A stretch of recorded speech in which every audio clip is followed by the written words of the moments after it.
Hay leyendas que no nacen de la calma, sino del puro fuego. Y hoy, precisamente, vamos a ver la caótica y conflictiva creación de la segunda temporada de Star Trek. Bueno, esa es la pregunta clave cuando hablamos de lo que fue la revolucionaria segunda temporada de esta serie.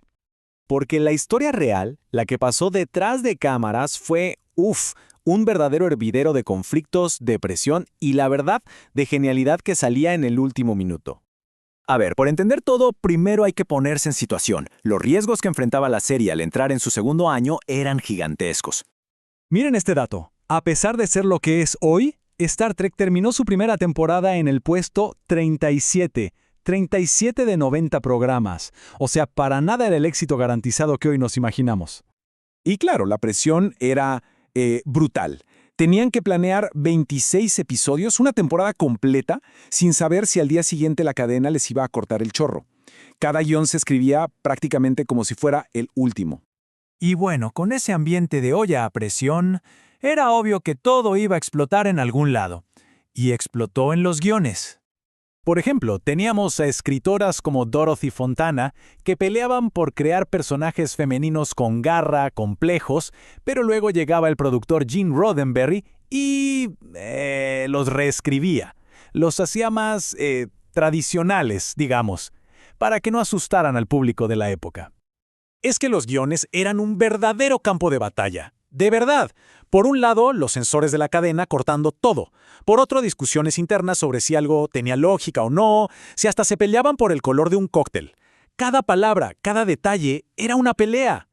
Y ojo que las críticas no venían solo de afuera. No, ¿qué va? El mismo equipo se mandaba memorandos internos que eran para enmarcar. Brutales. La honestidad era letal. Pero si creían que el drama estaba solo en los guiones, esperen a escuchar lo que pasaba detrás de cámaras. ¿Era igual o peor? A ver, los actores principales tenían sus propias guerras. Por un lado, Leonard Nimoy, que vio cómo Spock se convertía en un fenómeno y lógicamente dijo, oigan, páguenme lo que valgo. Mientras tanto, se cuenta que William Shatner contaba las líneas de diálogo. Sí, para asegurarse de que Spock no tuviera más que él y así mantener su estatus de protagonista.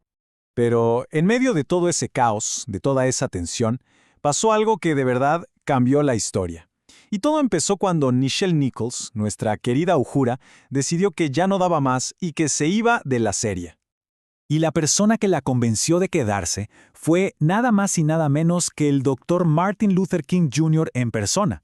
Él le hizo ver que su papel era mucho más que un personaje, era un símbolo, era una visión del futuro, una pieza clave en la lucha por los derechos civiles.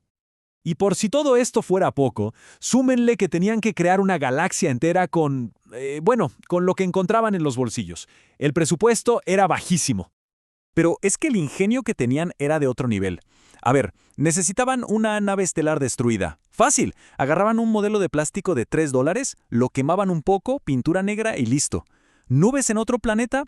Pues sacaban los ahumadores que se usan para las abejas. O sea, resolvían problemas gigantescos con una creatividad digna de aplauso. Para tener una idea, el presupuesto para todos los efectos fotográficos del episodio Cat's Paw, que estaba lleno de magia y efectos visuales, fue de poco más de $14,000. Eso es nada, poquísimo para todo lo que querían lograr. Ok, entonces, ¿cuál fue el resultado de toda esta locura? ¿De la presión, de las peleas, de la falta de dinero? Pues de ese caos absoluto salieron algunos de los episodios más legendarios de toda la serie, de verdad. Capítulos que definieron la ciencia ficción como la conocemos. Amok Time, Mirror Mirror, The Trouble with Tribbles, toditos salieron de esta temporada. Y aquí está la clave de todo. El caos no fue un problema, fue parte del proceso. Ese constante choque de ideas, las discusiones, las limitaciones, todo eso los obligó a ser más creativos, a empujar los límites y al final a crear algo inolvidable. Y esto nos deja pensando, ¿no? ¿Todo ese conflicto, toda esa fricción, fue el precio que tuvieron que pagar para alcanzar la genialidad? ¿O fue precisamente lo que la provocó? La verdad, quién sabe si una temporada así de legendaria podría haberse hecho de otra forma.